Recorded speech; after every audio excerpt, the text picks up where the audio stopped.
panti-ati mo. Nandito kayo dyan. Kyle, come. Kyle, come.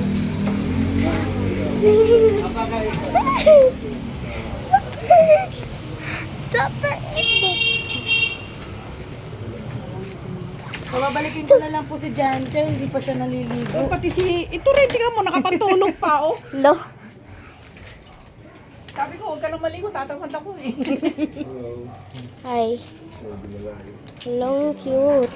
Ano pakiramdam ko? Sakit yung ulo ko kahapon pa. Ano ka ba, Mi? Naka-alambre lang. Naglaba? Ha? Si Ellie naglalaba. Ay, okay. Kabukas pa raw siya maglalaba eh. Nagmilipit kami dahil nag-party kami nung Sabado. May Christmas party po. Oo.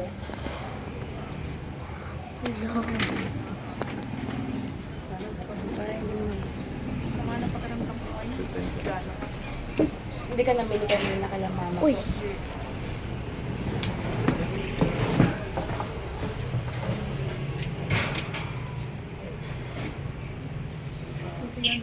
Tadapuan. Nilagay po ni Orman, ni Jongjong. Yan dapat ano dito Alam mo, Jong, ang ano, pares? Po, magkasama na po yung ano. Nandun ba sa loob pa rin? Apat po ba yung nandito? Apat na piraso lang. Sa Tagalawa po? Mga kayo rin na dun eh. Oo, kasama na yung ayun, yung kayo rin na nga. Wala na mo, ang dami na. Marami 18 na yata yan. Eh, nung Na ano ng daga. nakita po namin Ay, yung naabot my po. day ni Mami, sabi ni... Ay, siya po yung unang nakakita doon sa my day ni Mami Joy.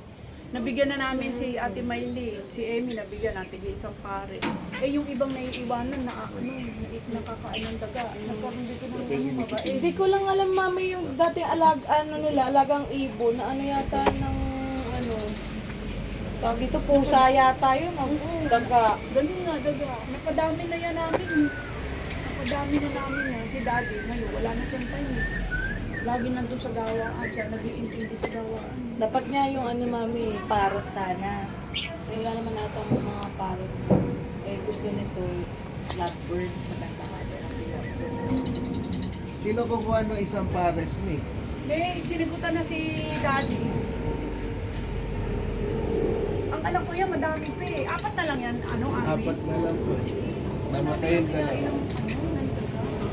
Pagkakagat ng pain, ay ng pain, namamatay. Mapasok dyan sa loob. Mapasok. Pagkakagat ng pala yung paa. Paano nga, kapasok ka, hindi, di ba? Magaling yung daga. Hindi, yung mata po. Hindi makuha. Isa lang siguro muna na. Meron ba na laman dito? Nagilimlim siguro.